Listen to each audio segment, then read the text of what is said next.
ยะเมวะโสสิกขริยะอายตัตถังสุขินทริยังทานันจะสัมมจาริยันจะเมตตาจิตตัญจะภาวเยเอเตธัมเมภาวยิตตวาตโยสุขังสมุทเยอัปยาปัจฉังสุขขังโลกังบันติโตอุปปัชชติถ้าบุคคลใดปรารถนาบุญอันเลิศพึงศึกษาทำความเข้าใจเรื่องบุญนั้นให้ดีๆจงเลือกทำบุญชนิดที่มีความสุขเป็นกำไรโยมฟังเข้าใจก่อนถ้าบุคคลใดปรารถนาบุญอันเลิศ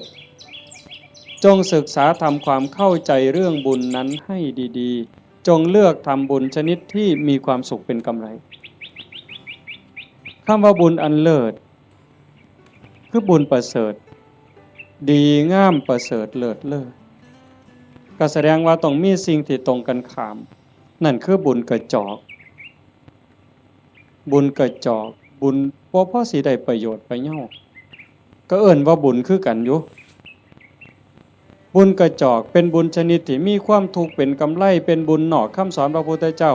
เป็นบุญคิดเอาเป็นบุญตามเขาว่าเอิ้นชื่อว่าบุญคือกันบุญแข่งเหือเห็นบ่เป็นบุญบ่อนใดล่ะหมู่เจ้าว่าบุญบั้งไฟจังสิเอาเป็นบุญบ่อนใดเอาเฮาก็เอิ้นว่าบุญอยู่เด้นี่บุญบั้งไฟตั้งแต่ไปเตรียมทานนี่ก็เท่าใดเครือกเวลาเท่าใดหมดเงินหมดทองเท่าใดผัวเมียผิดกันเท่าใดหมดให้หมดหน้าไปเท่าใดได้ป๋าลูกป๋าผัวป๋าเมียเท่าใดนั่นบ่บุญตายเท่าใดพิการเท่าใดนั่นคือบุญบ่นะนี่บุญตามเขาว่าบุญแข่งเหือคือกันนั่นคือบุญกระจอกอาจสิลงทุนเป็นล้านผู้ว่าราชการจังหวัดมาเป็นประธานเปิดบุญใดเฮ็ดบักอย่างใหญ่นี่นั่นคันระดับจังหวัดก็ยังแต่คักหลายกว่าเก่าดีบ่ดีก็ฆ่ากันตายในงานนั้นอันนั้นคือบุญกระจอกอาจสิลงทุนเป็น100 ล้านพันล้านก็ได้แต่บ่แม่นที่เพิงบ่ได้เป็นสมบัติของจิตของใจหยังเลยบุญตามเขาว่าบุญตามประเพณีอีกอย่างหนึ่งขันบุญในบ้านในชุมชนจังซี่แต่อาตมาเป็นเด็กน้อยคือบวชมาใหม่ๆก็ยังได้มีซุมื้อก็ยังเหลืออยู่แต่ก็น้อยลงในบางจุดพอเฮาเว้าดูชี้แจงดูอย่างว่าบ่มีเหล้าบ่มียาบ่เป็นบุญดอกบ่ขาหมูบ่ขางัวบ่ขาควายสู้กันกินนี่บ่เป็นบุญดอกบ่มีหมอร้องหมอลำบ่แม่นบุญดอกอันบุญจังซั่นเป็นบุญตามเขาว่าเป็นบุญกระจอกนอกพุทธศาสนาบุญชนิดนั้นมีความทุกข์เป็นกำไรมีความทุกข์เป็นกำไรมีความทุกข์เดือดร้อนตามมาบ่จบง่ายบ่สิ้นง่ายแถวตำบลดอนแลดเนี่ยอาตมาก็เชื่อว่าโยมเคยเห็นพี่กายอาตมาเทศน์ทั้งฟังนั่นอันนั้นเฮงแต่หมดหลายอยู่ด้วยกอตองหมอลำครูหมู่ฮ้อข้าวต้มมวยแม่นบ่มื้องั้นจังซี่นี่หมอลำ300,000พุ่นก็ว่าเอาบุญบักคักเด้เอาก็ได้ไปก็แล้วแต่ว่าบุญที่พระพุทธเจ้าสอนมันเป็นบุญชนิดที่มีความสุขเป็นกำไรอาจสิบ่ต้องลงทุนพอสลึงก็ได้บัดมันมีหยังแหน่บุญที่พระพุทธเจ้าสอนเป็นบุญในเขตพุทธศาสนาเป็นบุญสงบเย็นแล้วก็มีความสุขเป็นกำไรทานันจะท่านคือการให้การแบ่งการปันโยมให้ออกสมบูรณ์ต้อนรับพี่ในป่าพ่อลุงน่ะบ่าวน่ะสาวลูกเต่าเล่าหลานมาเพาะมะโม่บุญตั้งแต่น้ำเป่าๆน้ำดื่มธรรมดาแก้วหนึ่งต้อนรับกันโยมไม่ออกสมบูรณ์ก็สบายใจเห็นบ่ไหว้กันต้อนรับกันทักทายปราศัยเว้ากันดีๆซ้ำนี่ก็เป็นบุญบุญคือความสุขฟังให้ดีนี่บุญคือความสุขความอิ่มใจความเบิกบานใจแล้วบุญนั้นไม่มีโทษบ่แม่นม่วนซื่อๆเด้ต้องบ่มีโทษบ่มีภัยนำในโลกนี้ในโลกหน้า เก็บดอกไม้นะมาแต่ข้างหัวใส่พานยกใส่หัวบูชาพระรัตนตรัยความอิ่มใจก็เกิดนั่นบ่ต้องเสียหยังหลายยิ่งคือตอนเพลเฮาได้ถวายเพลยกสำรับกับเขาถวายครูบาอาจารย์ได้ไหว้พระได้รับศีลคันเข้าใจตั้งใจดีๆเกิดความสุขเกิดความอิ่มใจตรงนี้คันญาติพี่น้องเพิ่นอยู่ในฐานะที่สิได้เพิ่นก็ได้คันเฮาเฮ็ดถูกเฮ็ดแม่นนี่เพิ่นต้องได้คันเฮ็ดบ่ถูกบ่แม่นหมด100ล้านพันล้านก็บ่เป็นบุญบ่ได้นำจังว่าทานันจะทานคือการให้การแบ่งการปันตั้งแต่อามิสทานวัตถุทานข้าวน้ำสามปลาโภชนาอาหารปัจจัย4ทั้งหมดที่เฮาถวายกับหมู่สงฆ์ก็แล้วแต่อันนี้มันเกิดความสุขขันยิ่งธรรมทานให้ความรู้ให้ความเข้าใจที่ถูกต้องให้คำแนะนำที่เป็นประโยชน์ในการดำรงชีวิตที่เป็นศีลเป็นธรรมเป็นไปเพื่อความถูกต้องดีงามอันนั้นเป็นธรรมทานอานิสงส์ก็ยิ่งใหญ่กว่าเก่าบัดคันเลยไปฮอดอภัยทานล่ะให้อภัยญาติโยมเคยเป็นอยู่บ่เฮาเครียดให้คนเครียดให้หมู่ก็ตามให้เอื้อยให้อ้ายก็ตามให้พี่ให้น้องก็ตามให้ลูกให้หลานหรือให้ลูกไผลูกเขยเฮาเครียดเฮาขมกักไว้ในใจนี่มันทุกข์มันอุกมันอังแต่คันเฮารู้จักให้อภัยปั๊บอโหสิปั๊บมันก็คือกับบงหนองบงเสียนเคยตำมือตำตีนตำแข้งตำขาต้องเอาซ้ำมือนี่ล่ะไปเสียนไม้ไผ่น้ำขอบเตียงขอบหยังมันเตรียมตำมือเข้ามานี่มันก็บ่พอล้มพอตายแต่มันนั่นเดียดอยู่เรื่อยบัดเฮาตัดสินใจบงออกเคลียร์เอาหนามนั่นออกเอาเสียนนั่นออกปั๊บโล่งการให้อภัยก็เป็นจังซั่นฝีจังสิโยมเคยเป็นฝีบ่แต่ต่อมาเป็นเด็กน้อยฝีอยู่ก้นอยู่กับโพกโยมไม่ออกเพิ่นกีบักเขียบแหงกับเปลือกบักงิ้วกีจนมันใหม่ดำๆเอามาผสมกับปูนเคี่ยวหมากเอามาแปะมันดูดจูดปวดแต่มันคือยับออกปืดบ่โดนหัวฝีหลุดปกออกมาเศร้าเจ็บเศร้าปวดทันทีนั่นคือท่านเด้นี่อามิสทานก็มีประโยชน์บ่น้อยอานิสงส์บ่น้อยอานิสงส์สิเป็นขันเป็นตอนขันเรามันสิยาวโพดเอาง่ายๆจำพื้นฐานเนี่ยซ้ำสิเอาบุญเนาะโยมเนาะคือเมออกเมคั่วเนี่ยเฮ็ดอยู่เฮ็ดกิน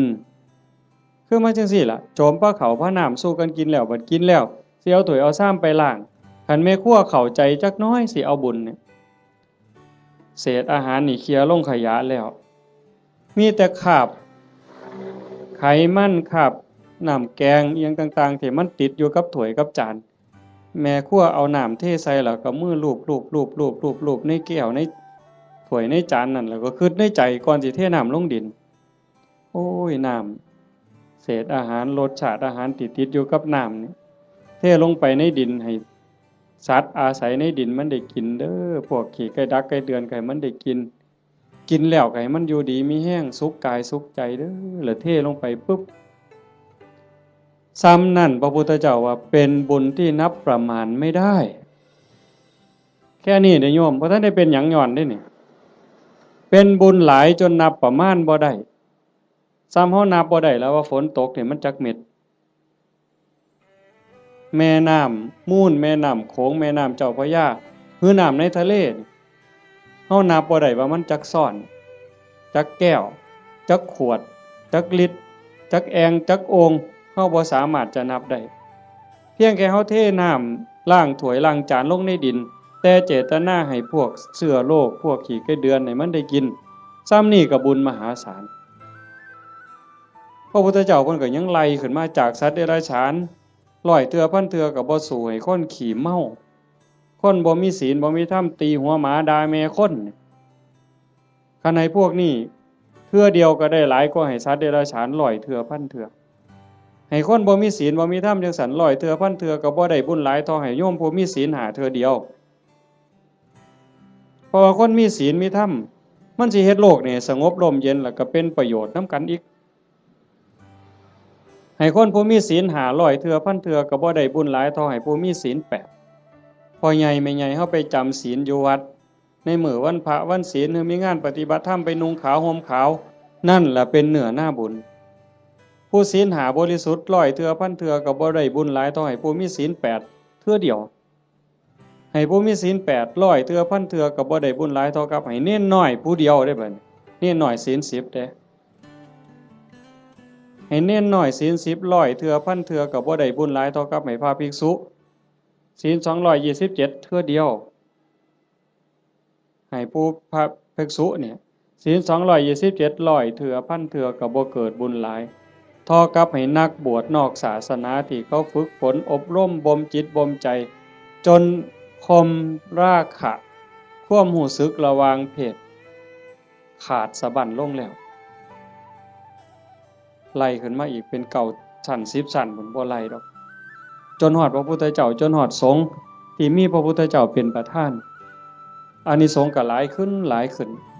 ให้กับคณะสงฆ์ที่มีพระพุทธเจ้าเป็นประธานร้อยเทื่อพันเทื่อก็บ่ได้บุญหลายเท่ากับสร้างวิหารกันแดดกันฝนกันลม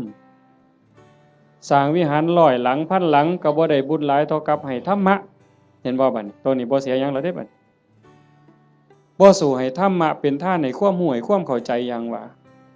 ให้ธรรมะเป็นท่านก็ได้บุญได้กุศลมาอยู่ได้บุญได้เกิดความร่ำรวยได้เกิดความงามความดีแต่ว่าบางเทื่อมันก็ยังแบกศาลานั่นกูก็สร้างกุฏินี่ก็สร้างโบสถ์ก็สร้างกฐินก็เฮ็ดซุปีคันบ่มีกูนี่บ่ว่าทีเดียวเลยบัดนี้เป็นจังได๋บัดดีบ่หลวงพ่ออย่าเว้ายากเด้บ่เฮ็ดกฐินให้เด้เป็นจังได๋บัดบ่มาก็ได้เด้วัดนี่นั่นครูพระแล้วนั่นเพิ่นว่าเพิ่นคักซั่นเด้จังต้องมาที่อภัยทานรู้จักให้ธรรมะรู้จักให้อภัยคือจิตทำจิตให้ว่างทำจิตให้เป็นอิสระผลมันก็มีอานิสงส์ต่างกันหลายขึ้นหลายขึ้นสูงขึ้นสูงขึ้นอันนี้คือทานได้อันที่1ทานันจะสมจริยันจะบุญชนิดที่มีความสุขเป็นกำไรสม่ำเสมอควบคุมอากัปกิริยาคำปากคำเว้าให้เป็นไปโดยสงบเสงี่ยมอันนั้นคือศีลสำรวมวาจาใจให้เรียบร้อยศีลนี่จังมีอานิสงส์หลายเพราะว่าของมาทานลักมากก็ได้โกงมากก็ได้ปล้นมากก็ได้ฆ่ามากก็ได้ได้บุญหลายแต่มันอาจสิบ่บริสุทธิ์เห็นบ่ศีลมันเป็นอุบายออกจากการเบียดเบียนตนเองก็บ่เดือดร้อนคันมีศีลเด้คนอื่นก็บ่เดือดร้อนเป็นหยังโยมก็เข้าใจอยู่ศีลข้อที่1เจตนาเป็นเครื่องงดเว้นจากการทำสัตว์ที่มีชีวิตให้ตกร่วงบ่ว่าถึงขาเลยแม้แต่เบียดเบียนเขาหักแข้งหักขาหักปีกเขาก็บ่เฮ็ด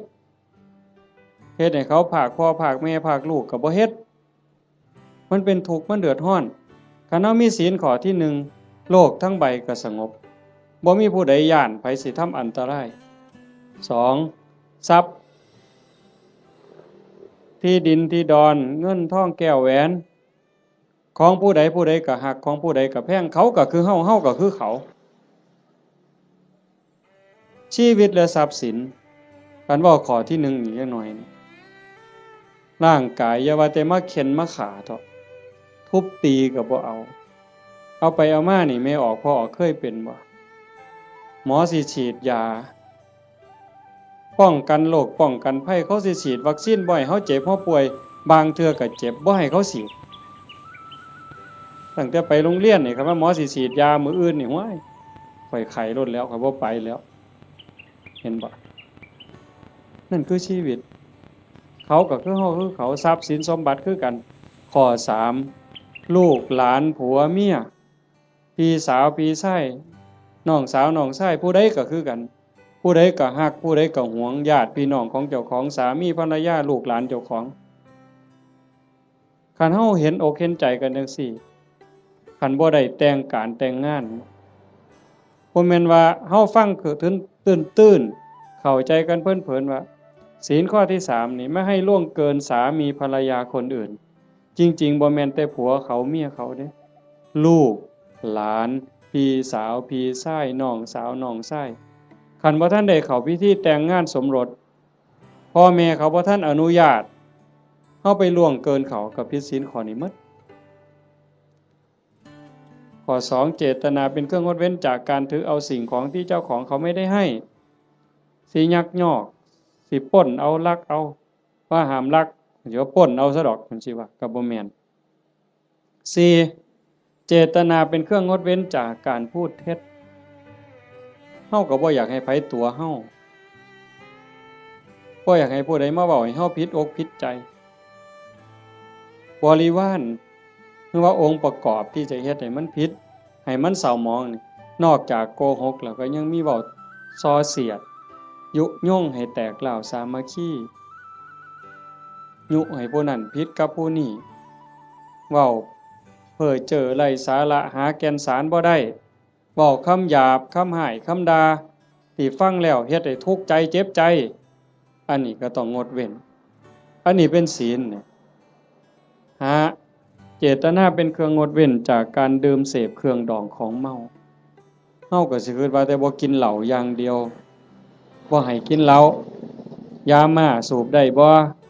กัญชาเฮโรอีนได้บ่จริงๆเพิ่นมีทั้งสุราทั้งเมลัยทั้งของเมาต่างๆคันเฮาไปเสพไปสูบทั้งอมทั้งดมทั้งเคี้ยวเฮ็ดให้ขาดสติสัมปชัญญะบางเทื่อเป็นบ้าอย่างมันคลั่งยาบ้าจับแม่เจ้าของปาดคอพ่อเจ้าของปาดคอมันดีบ่ใดบัด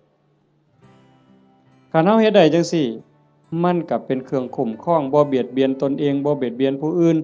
ความเดือดร้อนก็บ่ต้องเกิดขึ้นในโลกในสังคมอันนี้คือบุญชนิดที่มีความสุขเป็นกำไรที่พุทธเจ้าเพิ่นสอนข้อที่2 3เมตตาจิตตัญจภาวะเยสร้างความหักความแพงความเมตตาความหวังดีต่อกันให้มันหลายขึ้นให้มันเจริญขึ้นอย่างเฮาเฮ็ดสมาธิเบิ่งญาติโยมหลายๆคนท่าทางนี่เฮาเป็นคนวัดคนว่าจำศีลภาวนาไปปฏิบัติธรรมนำครูบาอาจารย์บนหันบนนี้สังเกตเบิ่งบ่เวลาเฮาเดินจงกรมด้วยความตั้งใจล้อมสติในอารมณ์ปัจจุบันเวลามานั่งสมาธิก็มีสติที่ลมหายใจเข้าออกคัน10นาทีผ่านไป20นาทีผ่านไปคันฮอด30นาทีแห่งแต่สุดยอดคันเรามีสติในอารมณ์ปัจจุบันลมหายใจเข้าก็ฮู้ลมหายใจออกก็ฮู้ลมสั่นก็ฮู้ลมยาวก็ฮู้ใจโยมสินิ่งใจนิ่งใจสบายกายเบาจิตเบาความรู้สึกที่เป็นสุขมันจะเกิดขึ้นสมองก็ปลอดโปร่งเบากายเบาใจ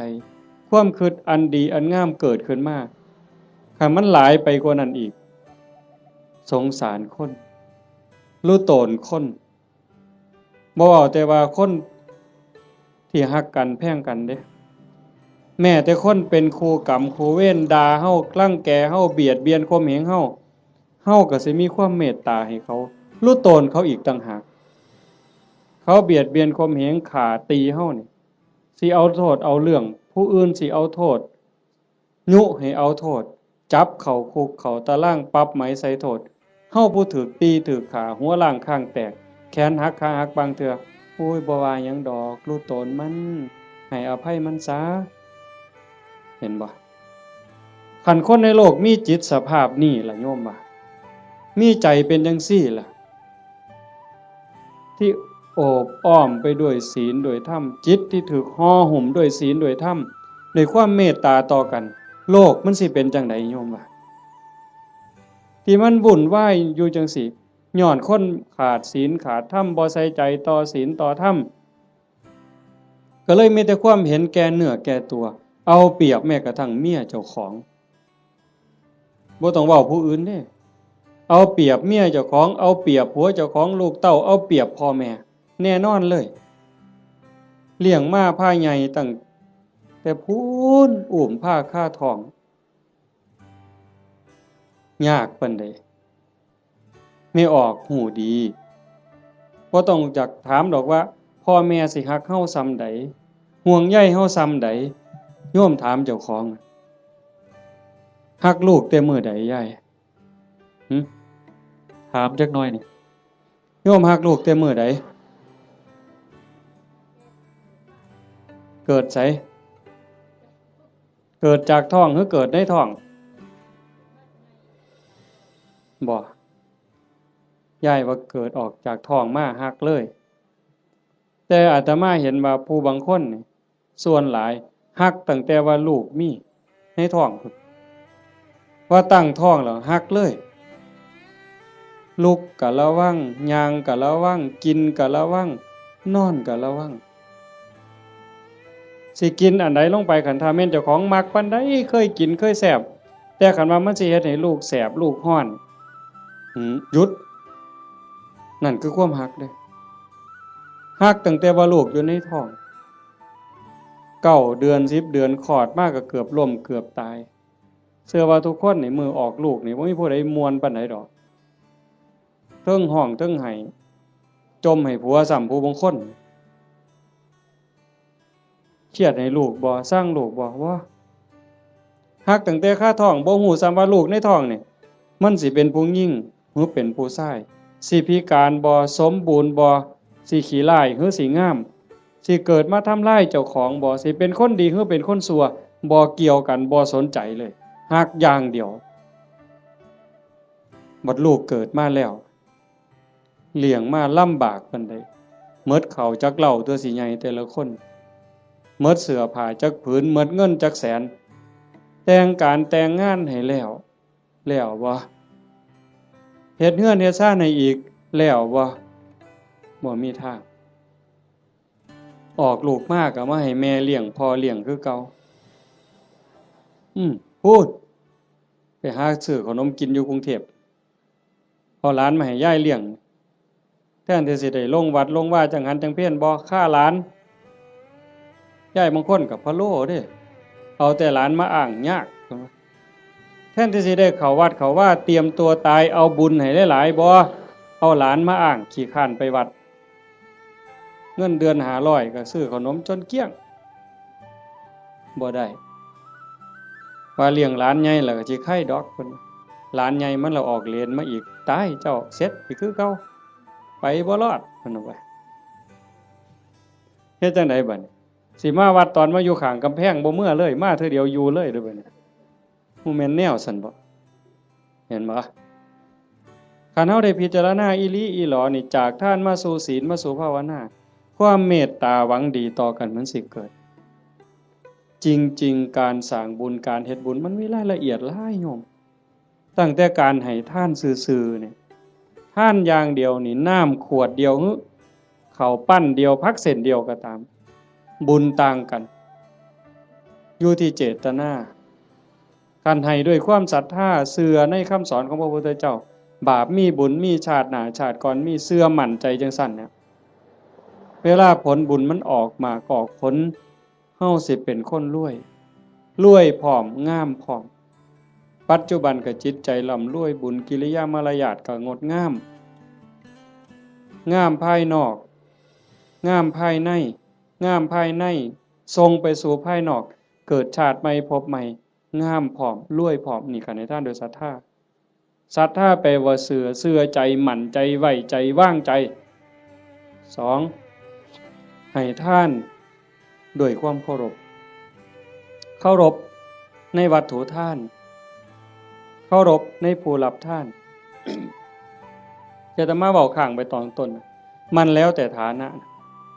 ที่ชาโนโสนิพามถามพระพุทธเจ้ามันแล้วแต่ฐานะ มันมีหลายระบบอีกหลายเหลี่ยมอีกผู้รับทานน่ะมีศีลมีธรรมบ่อย่างคือทอดกฐินนี่ครูบาอาจารย์เพิ่นมีศีลมีธรรมได้ฝึกฝนได้อบรมมื้ออื่นเวลาพ่อใหญ่พาไปกล่าวกฐินฮือย่ายผู้เป็นเจ้าภาพอุ้มผ้ากฐินถวายเนี่ยมื้อนั้นอาตมาไปเห็นอยู่วัดหนึ่งเพิ่นนิมนต์ไปรับนำเพิ่นเขียนคำถวายให้เจ้าภาพนี่อุ้มผ้าไตรจีวรตั้งนะโมแล้วก็พาหมู่ว่าอิมังพันเตกฐินะจีวรทุตสังอาตมาก็เหลียวเบิ่งหน้าเจ้าภาพก็คิดเบิ่งใจเจ้าภาพคิดเบิ่งใจญาติโยมอีกหลายๆคนโยมว่าเป็นตาอ่อนซ่อนบ่ในชีวิตหนึ่งเฮาได้อุ้มผ้าไตรจีวรกล่าวถวายสังฆทานถวายผ้ากฐินว่าเป็นบุญใหญ่เป็นบุญสุดยอดมันสิเป็นความภูมิใจสิเป็นบุญปานใดโยมว่าคิดเบิ่งเด้อยายชีวิตหนึ่งนี่เฮาให้ได้เฮ็ดคันบ่ได้เฮ็ดกองใหญ่เป็นเรื่องเป็นราวคือเพิ่นกลับไปห่วมเพิ่นเฮ็ดได้อันนี้คือสิ่งที่ได้เด้บุญเนี่ยติดตามไปในโลกนี้โลกหน้าหน้าที่ไผได้เฮามาอาศัยโลกชั่วคราวบ่แม่นของเจ้าของดินนี่สิว่าของเฮาซั่นบ่หน้านี่สิว่าซื้อเจ้าของในโฉนดสิภูมิใจซั่นบ่มันสิภูมิใจจักมือจักหน่อยเขาก็เปลี่ยนเป็นชื่อผู้อื่นล่ะเฮ้ยอยู่ในทะเบียนบ้านมันจะสิสถานะเจ้าบ้านนี่ชื่อขึ้นก้อนหมู่นั่นสถานะเจ้าบ้านน่ะจะร้องตายบางทีพอ24ชั่วโมงยังเขามาทับตาแดงใส่ปรับหล่นตายว่าซั่นว่าเจ้าบ้านเจ้าบ่ต้องไปไสเด้อเจ้าอยู่หั่นเด้คันแม่นเจ้าบ้านอีหลีนั่นต้องเป็นเจ้าของอยู่ตลอดมันบ่แม่นหน้าก็บ่ได้สวนก็บ่ได้รถก็บ่ได้บ่ได้หยังจักอย่างแนวใดคือบุญนี่แนวใดเพิ่นจังว่าต้องทำความเข้าใจอีหยังให้มันหลายๆทานก็เอาให้ด้วยความศรัทธาให้ด้วยความเคาร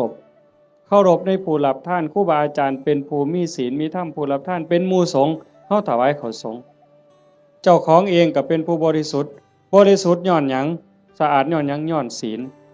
ก่อนสิทำบุญให้ทานถวายจังต่างๆเพิ่นจังให้เฮาสามารถทานศีลนั่นคือชำระความเศร้าหมองในใจคันเฮาไปฆ่าสัตว์มามันก็เศร้าไปลักเขามาก็เศร้าไปนอกอกนอกใจสามีไปล่วงเกินผู้อื่นมามันก็เศร้าหมองเอาน้ำมาอาบหมดน้ำทะเลมันก็บ่สะอาดใจบ่สะอาดดอกไปตัวเข้ามาไปดื่มเสพเครื่องดองของเมามาสิใส่ผงซักฟอกอันใดสบู่อันใดล้างออกมันก็บ่สะอาดแต่ขันสามารถทานศีลปั๊บปานาติปาตาทินากาเมมุสาสุราปั๊บพระสงฆ์เพิ่นสรุปศีลให้ปั๊บสำบายใจล้างความหม่นหมองความเศร้าหมองในใจนั่นออกมานั่นเป็นผู้บริสุทธิ์นี่เด้มันสิเกิดภละอานิสงส์หลายมันแล้วแต่ฐานะสิเกิดบุญจังได๋นี่1ผู้ให้บริสุทธิ์2วัตถุที่มาทำบุญก็บริสุทธิ์3ผู้รับก็บริสุทธิ์ผ้ากฐินมาทอดกฐินนี่มันสิบริสุทธิ์บ่เป็นกฐินเน่ากฐินบูดกฐินเศร้าหมองบ่ผ้านั่นบ่ได้ลักไผมาบ่ได้ยืมไผมาเป็นของที่เกิดด้วยหยาดเหงื่อแรงงานด้วยความบริสุทธิ์ผ้าเก่าก็ได้ยายผ้าเก่าก็ได้กางเก่ากางใหม่ก็ได้ผ้าใหม่ก็ได้ผ้าบางสุกุลก็ได้ไปเก็บมาแต่กองขยะพุ่นก็เป็นกฐินได้ไปเก็บมาจากกองขยะสีกได้เถอะค่ะท่อนละซ้ำฝ่ามือทำศอกซ้ำแขนมาหยิบต่อกันเฮ็ดผ้าสบงได้ผืนหนึ่งเก่าๆก็ได้แต่ว่าเป็นกรรมสิทธิ์โดยชอบธรรมโดยความถูกธรรมนั่นคือวัตถุทานที่บริสุทธิ์บุญกุศลมหาศาลแล้วก็ประกอบกับเจตนาอีกก่อนให้นี่มีศรัทธาบ่ตั้งใจไว้ดีบ่คันมีความศรัทธามีความเหลื่อมใสของนั้นแม้นมันสิน้อยสิราคาหลายปานใดพักเครื่องเส้นแต่ก่อนให้มีความศรัทธามีความตั้งใจสักกจังทานังเทติให้ท่านด้วยความเคารพด้วยความศรัทธาเนี่ยของนั้นมันสิมีค่ามีราคาหน่อยเฮาตั้งอกตั้งใจถวายพระพุทธเจ้าว่าบุญบ่น้อยของใดมาด้วยความชอบธรรม ได้มาแล้วโดยธรรมเป็นของบริสุทธิ์ก่อนให้ก็มีศรัทธามีความเหลื่อมใสในขณะที่ยิบยื่นให้ทรงให้ยกประเคนก็ภูมิใจดีใจให้ไปแล้วหลังให้ก็มีความปีติยินดีคิดพ่อย่ามใดก็สุขใจอิ่มใจภูมิใจจนน้ำตาหลั่งน้ำตาไหลบุญจะเกิดอันนี้คือฐานะที่เฮ็ดให้บุญมันมีพลัง3ให้ท่านตามการกฐินนี่ก็ประยุกต์เข้ามาในหันเพราะว่าวัดหนึ่งรับได้เทื่อเดียวในรอบปีเดือนเดียวเท่านั้นคันมือร้อยกระทงไปแล้วสิมีเงินแบ่งพันนี่เต็มปะล่ำนี่ก็ทอดกฐินบ่ได้หมดโอกาสเห็นบ่มันถือการถือเวลาคันผู้ใดให้ท่านตามการตามเวลาเพิ่นบอกว่าเมื่อบุญมันออกหมากออกผลเต็มที่แล้วตกทุกข์ได้ยากลำบากลำบนบ่อนใดอยู่ไสก็ตามสิมีคนซอยเหลือแม่นเว้ากันบ่ฮู้เรื่องก็สิมีคนซอยคันบ่มีผู้ซอยอยู่บ่อยู่ก็ถูกเลขบ่อยากถูกก็ถูกเฮาสิได้ยินอยู่เรื่อยพวกถูกลอตเตอรี่ถูกแจ็คพอตบางเทื่อก็แม่ค้าขายผักบางเทื่อก็3ล้อบางเทื่อก็คนกวาดถนนพวกเรานี่บ่ได้ซื้อประจำดอกกวาดถนนไปเข็นผักไปรู้ตนเห็นคนตาบอดเห็นคนพิการที่มาขายลอตเตอรี่เฮามีใจรู้ตนนี่คนทุกข์นี่จะรู้ตนกันบางเทื่อก็บ่อยากได้บ่อยากซื้อแต่ว่าเพราะอยากอุดหนุนเขาหยิบให้แน่บ่เบิ่งฮอดตัวเลขซื้อมาแล้วก็ใส่กระเป๋าไว้บ่หัวซ่าเลขออกไปแล้ว2มื้อ3มื้อจังมาคิดพ้อตรวจเบิ่งก่อนนะนั่งว่างๆตรวจเบิ่งถูกซ้ำนี่เป็นผลบุญจากการให้ท่านตามการตามสมัยคือกฐินจังซี่อันนึงคนตกรถตกเรือบ่มีค่ารถจังซี่ลูกกำพร้าคนด้อยโอกาสจังซี่คนถูกไฟไหม้บ้านน้ำท่วมหน้าหนาวบ่มีเสื้อผ้าห่มเฮาซอยเหลือในข้าวที่คนอื่นเดือดร้อนนี่มันเป็นการละท่านผลบุญเกิดเฮาสิได้มีคนซอยเหลือท่านการท่านเวลาการให้ท่านโดยจิตโดยความเคารพที่ว่ามาวังหันข้อที่2ขามมานิดนึงเคารพในผู้รับทานเคารพในวัตถุทานผลบุญเกิดสิได้ลูกดีผัวดีเมียดีข้าทาสบริวารสิเป็นคนซื่อสัตย์ไว้ใจได้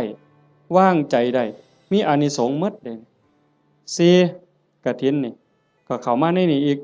ทานด้วยจิตหวังอนุเคราะห์ตามธรรมดางานกฐินมันสิเป็นเรื่องของพระเรื่องกฐินเป็นเรื่องของพระบ่เกี่ยวกับโยมออกพรรษามามื้อวันแฮม1ค่ำเดือน11จนฮอดวันเพ็ญเดือน12ระยะเวลา1เดือนนี่ภาษาธรรมเพิ่นสิเอิ้นว่าจีวรการเวลาแห่งการแสวงหาผ้าออกพรรษาปั๊บเพิ่นก็สิแยกย้ายกันไปเพราะว่าผ้าสมัยเก่ามันบ่ได้ดีคือซุมื้อ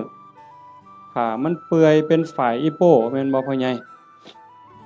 อาตมาก็ได้ใช้อยู่ย้อนหลังไป40กว่าปีหั่นฝ่ายตำเอาเองมันบ่ได้เหนียวบ่ได้หมั่นปานนี้มายิ่งสมัยก่อน 2,600 กว่าปีโยมว่ามันสิปานใดไปเก็บมาจากกองขยะ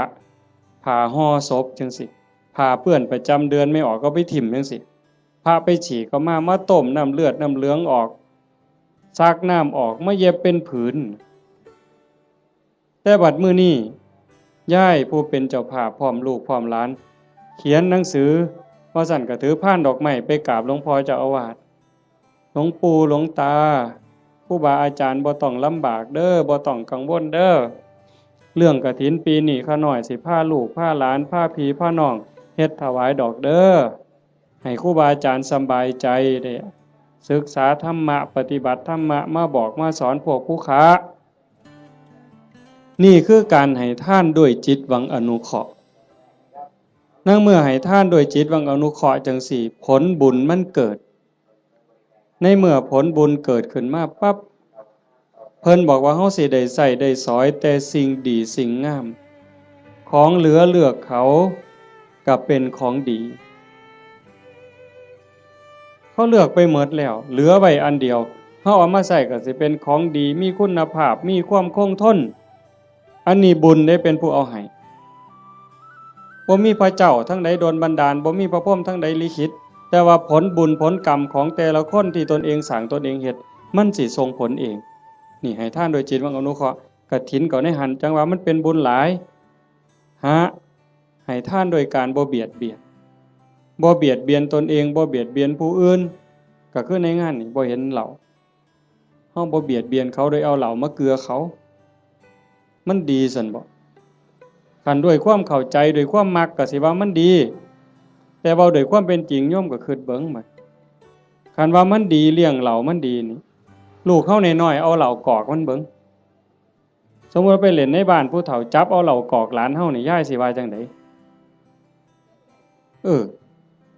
ยามผัวเมาเหล้านี่สำบายใจบ่ไปนั่งกินอยู่นั่นก็เคิกเวลาเฮ็ดหน้าแล้ว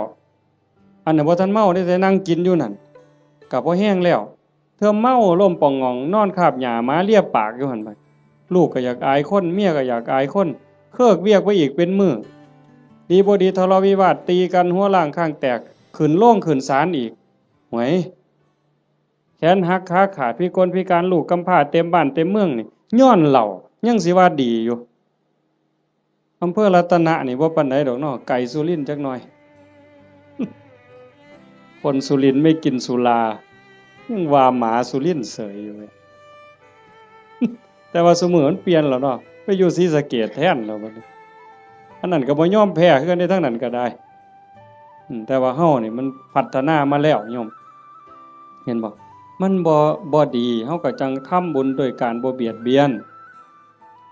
คันเฮาทำบุญด้วยการไม่เบียดเบียนนี่พระพุทธเจ้าเพิ่นบอกว่าเมื่ออานิสงส์เกิดผลบุญมันทรงเต็มที่เฮามีดินมีดอนมีไหมีหน้าเฮือนซ่านบ้านซองทรัพย์สินสมบัติโจรลักบ่ได้ไฟบ่ไหม้ของเฮาลมบ่พัดของเฮาให้เสียหายเห็นบ่เพิ่นจังว่าเฮ็ดบุญกฐินมันได้บุญหลายมันก็แม่นกันเฮ็ดเป็นบ่เป็นก็จอดคือกันลงทุนเป็นแสนเป็นล้านก็ลองเบิ่งที่ล่ะกันเฮ็ดแบบว่านะนี่ขาหมูขางัวสั้นขาสังลางไปนี่ผู้ใดมาก็ปาดก้อยซกเล็กอยู่กับนี่รถเอาลองเบิ่งเราก็เอารถมาจอดไปนี่อยากกินเท่าใดก็กินนี่มันจะบ่ตีกันหัวล้างข้างแตกอยู่นี่เจ้าภาพสิไปอยู่ไสล่ะเจ้าว่ากินบ่อิ่มด่าเจ้าภาพอีกเมามาหากใส่เจ้าภาพเสร็จอีกลองเบิ่งเป็นบุญบ่ใดบัดนี้บ่มีแต่ว่าคันแนวนี้แม่ป้าพ่อลุงแม่ใหญ่จักมาแต่ไสนี่มานั่งฟังเทศน์ฟังธรรมนํกันด้วยความสงบงามอันนี้มันเกิดบุญมันนี่จะเว้าเรื่องกฐินจักนิดนึงแต่ว่ามันจะได้บุญหลายแนวใดเขาเบิ่งเอาแต่ซ้ำสายตาเฮาเห็นคันเป็นบุญอย่างอื่นบุญแจกข้าวบุญอัฏฐาซื่อๆโยมก็บ่เฮ็ดคักปานนี้อันนี้เตรียมการโดนเป็นแห้มเดือนแห้มปีตั้งต่อเพราะว่าเฮาเชื่อว่ามันเป็นบุญบอกลูกบอกหลานว่าลูกเอ้ยหลานเอ้ยทั้งลูกไผลูกเขยหมู่เจ้าเก็บเงินเด้อออมเงินเด้อประหยัดแน่แม่สิพาเฮ็ดบุญกฐินหาพ่อใหญ่แม่ใหญ่หาปู่หาย่าหาพ่อผู้มีพระคุณในวงตระกูลเฮาอย่าสะเอาแต่สองนี่เด้บ่แม่นเพียงแค่ตาอันพ่อใหญ่ตาแม่ใหญ่พุทธบุญรัตน์อย่างเดียวพ่อแม่ในอดีตปู่ย่าตาทวดในชาติก่อนภพก่อนผัวชาติก่อนเมียชาติก่อนลูกเต้าเหล่าหลานแต่อดีตตลอดฮอดเจ้ากรรมนายเวร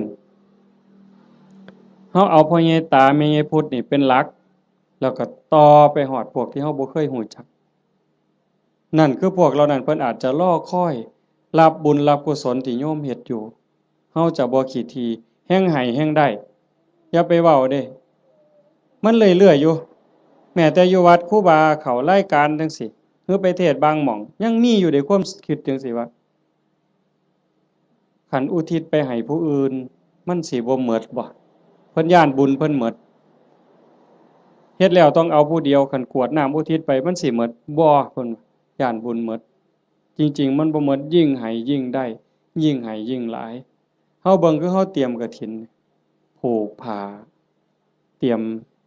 อาสงฆ์เฮ็ดฝาเฮ็ดผ้าข้างหลังเฮ็ดสายลุงหาบักกล้วยบักอ้อยบักพร้าวตั้งอีหยังขึ้นมาไม่กวดหามากกกล้วยกกอ้อยหามากกองกฐินนี่มันยิ่งใหญ่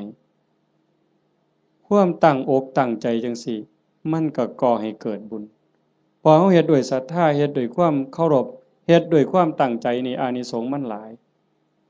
แล้วก็อีกอย่างหนึ่งหลังจากเฮานอกจากเฮาจะเฮ็ดด้วยความตั้งอกตั้งใจด้วยความศรัทธาแล้วประโยชน์มันเกิดกับพระพอประโยชน์เกิดกับพระที่เอิ้นว่าอานิสงส์เกิดกับพระแล้วมันก็ยังย้อนมาใส่โยมแม้แต่เฮาบ่เฮ็ดจังซี่อานิสงส์ที่มันเกิดจากการเป็นคนดีมีศีลมีธรรมที่เฮาเฮ็ดอยู่ประจำพระพุทธองค์เพิ่นก็บอกว่ามันมีอยู่4อย่างอันนั้นคือสากลสิใส่บาตรหน้าบ้านหน้าเฮือนซอยเหลืองานสาธารณะจังซี่งานวัดงานโรงเรียนงานตำรวจงานอนามัยเฮาไปซอยด้วยความตั้งใจด้วยความจริงใจเพิ่นว่า1ชื่อเสียงอันดีฟุ้งกระจรไปไกลก็แม่นอีหลีขันโยมเป็นคนดีมีจิตใจเอื้อเฟื้อต่อโลกต่อสังคม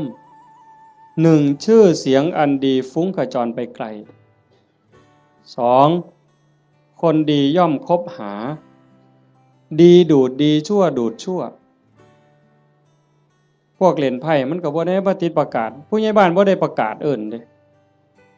มื้อนี้เด้อผู้ใดสิไปเล่นไพ่ไปส่งนั่นเด้อเขายังขาดขาอยู่ผู้ใหญ่บ้านบ่ได้ประกาศเด้ไปเองหมู่มัน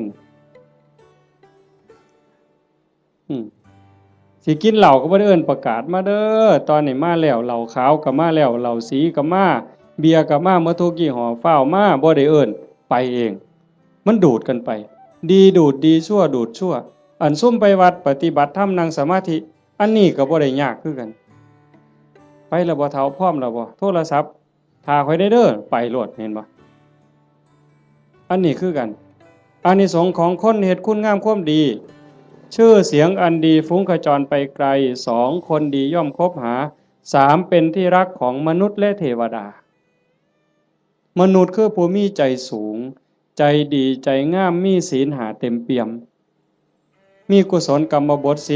10หวังดีต่อพี่ต่อน้องนั่นคือมนุษย์เป็นมนุษย์คนแล้วก็เทวดาคนมีหิริมีโอตตัปปะนอกจากมีศีลแล้วมีธรรมแล้วก็ยังอายซัวกลัวบาปเข้ามากำกับในใจอีกนั่นเป็นมนุษย์เทโวเทวดาคนยังเป็นนี่แหละแล้วเทวดาที่เฮาบ่เห็นโตเพิ่นก็ย่อมคุ้มครองรักษาคนเฮ็ดบุญคนสร้างบุญเป็นหยังเพราะว่าคนดีคนเฮ็ดบุญคนสร้างบุญนี่เขาสร้างบุญเทวดาก็สาธุเทวดามาทอดกฐินบ่ได้ดอกโยมเชื่อบ่ เทวดามาทอดกฐินบ่ได้เทวดาสิมายกผ้าเข่าถวายพระบ่ได้เฮ็ดจังได๋ล่ะก็สาธุล่ะเห็นหมู่เฮาเฮ็ดมื้ออื่นนี่เพิ่นก็สาธุนั่งฟังเทศน์นี่เพิ่นก็สิสาธุนำเฮาเนี่ยเพิ่นก็ได้นำเฮาเพิ่นจังว่าเป็นที่รักของมนุษย์และเทวดาเพิ่นฮักเพิ่นคุ้มครองเพิ่นรักษาเพราะว่าเพิ่นได้บุญนำ4เวลาสิตายก็ไม่หลงลืมสติตายจำเป็นแต่เด้คันคนสร้างดีสร้างงามสร้างบุญอยู่บ่อยๆจิตใจมันสิกอดเกี่ยวพันอยู่กับบุญกับกุศลจิตบ่เศร้าหมองจิตบ่กังวลจิตบ่เป็นทุกข์มันก็ย่อมไปสู่สุคติไม่หลงลืมสติตายแต่คันคนไปลักเขาแน่ไปฆ่าเขาแน่ตั้งแต่นอนมันก็สะดุ้งเคยเห็นบ่ล่ะเคยเป็นบ่เจ้าไปเฮ็ดแนวบ่ถูกต้องบ่ดีบ่งามมานอนก็สะดุ้งอย่าสะเว้าแต่บัดสิตายเด้นี่นอนบ่เป็นหลับเป็นตื่นพวกไปลักเขาไปปล้นเขาไปฆ่าเขามานี่โอ้มันสิสะดุ้งแม้กระทั่งการอยู่การกินคันแม้แต่สิกินข้าวทั้งเทื่อก็สงสัยมันสิวางยากูบ่น้อพุ่นเด้มันสิหาความสุขได้บ่ไดบ่นี่เจ้าว่าคันคบกับคนบ่ดีอยู่ในสังคมจังซั่นแม้แต่สิกินน้ำแม้แต่สิกินข้าวก็เกิดความระแวงมันจังหาความสุขที่แท้จริงบ่ได้คันบัดล้มป่วยล้มหมอนนอนเสือใกล้สิตายบัดบาปกรรมต่างๆไปฆ่าเขาไปตีเขาไปลักเขาไปปล้นเขาเถียงพ่อเถียงแม่เฮ็ดให้พ่อแม่ทุกข์อกทุกข์ใจมาหลอกมาหลอนจิตเศร้าหมองปั๊บตายในขณะที่จิตเศร้าหมองก็ทวนเลยคำว่าทวนนี่ตรงข้ามกับดองเด้ ทวนนี่ตกลงทั้งต่ำแต่ดองนี่ขึ้นทั้งสูงเด้เห็นหลวงปู่ผายดอกว่าอยู่วัดปีกายเนี่ยอาตมาก็บอกเรื่องนี้ทวนได้ปู่ผมพอทวนดอกอาจารย์ผมสิดองเนี่ยเห็นบ่ไม่หลงลืมสติตายหาเมื่อจากโลกนี้ไปจะไปอุบัติยังสุคติมีสวรรค์เป็นต้นนี่คนเฮ็ดบุญสิเดินสายนี้มื้อนี้กฐินน่ะกฐินเฮาทอดกฐินปั๊บพระก็สิได้หาเนี่ยเวลาในการแสวงหาผ้าจากฮอดวันเพ็ญเดือน12สิยืดไปฮอดเดือน4เพ่งนี่คือเวลายืดไปอีก4เดือน2พระสิเก็บผ้าไว้ได้ตามต้องการปกติพระสิมีผ้าแค่3ผืนเพิ่นเอิ้นว่าผ้าไตรเฮาก็เว้าอยู่ซุมื้อละผ้าไตรบางบ้านก็ผ้าไตรบางบ้านก็ผ้าไกแล้วแต่สิว่านี่คือบ่ฮู้จักจริงๆผ้าไตรไตรนี่แปลว่า3ผ้า3ผืนสบง1จีวร1สังฆาติ1นี่คือผ้าอธิษฐานคันมีเกินนั่นเอาผ้าจีวรหามาได้อีกผืนนึงเอาไว้เสยนี่คันครบ10มื้อบ่สละให้เน้นบ่สละให้พระภิกษุรูปใดรูปหนึ่งบ่สละให้สงฆ์เป็นนิสสักขิยปาจิตตีผ้าผืนนั้นใส่บ่ได้ไปแตะไปต้องไปสูนไปใส่บาปทุกเที่ยวเป็นบาปเป็นโทษเป็นอาบัติเมื่อโยมทอดกฐินแล้วอย่าว่าแต่4ผืนเลยเอาไว้เต็มเฮือนนี่ก็บ่เป็นหยังเอาไว้เต็มเดินวัดก็บ่ผิดนี่คืออานิสงส์ที่พระได้เก็บผ้าไว้ได้ตามต้องการ3เมื่อจากอาวาสสิไปไสก็ตามไม่จำเป็นต้องเอาผ้าไปครบสำรับบางหันว่ามีเกิน3บ่ได้มื้อนี้ขาด3บ่ได้บัดนี้ข้อที่3เพิ่นเอิ้นว่าปราศจากจีวรสมมุติว่ามันบ่ทันได้ออกพรรษาบ่ทันได้รับอานิสงส์พรรษาอานิสงส์กฐินอาตมาอยู่วัดเคยมันเป็นวัดป่าเนาะกุฏิอยู่ไกลๆจังซี่ยามมื้อแลงนุ่งผ้าสบงสงน้ำมาตากไว้อยู่กุฏิบัดยามมื้อเช้ามาทำวัดอยู่ศาลามาอยู่พี่อยู่ศาลาจนแจ้งผ้าสบงผืนนั้นไปใส่อีกบ่ได้มันเป็นผ้าขาดราตรีเพิ่นเอิ้นว่าเป็นนิสสักขิยปาจิตตีผ้าสบงผืนนั้นต้องสละให้สามเณรต้องสละให้พระรูปหนึ่งหรือสละให้สงฆ์คันบ่สละไปแตะไปใส่ไปจับไปต้องขึ้นมาปั๊บต้องนิสสักขิยปาจิตตีเป็นบาปทุกเที่ยวโยมแต่ในเมื่อโยมทอดกฐินแล้วปั๊บได้รับอานิสงส์อย่าสว่าแต่อยู่ในวัดเอาผ้าถิ่มไว้ในวัดพูนไปเที่ยวเล่นอเมริกาเสยคิดม่วนพูนขี่ยานอวกาศไปเล่นดาวอังคารเสยบ่บาปบ่ผิดอานิสงส์ที่โยมทอดกฐินมันคุ้มครอง4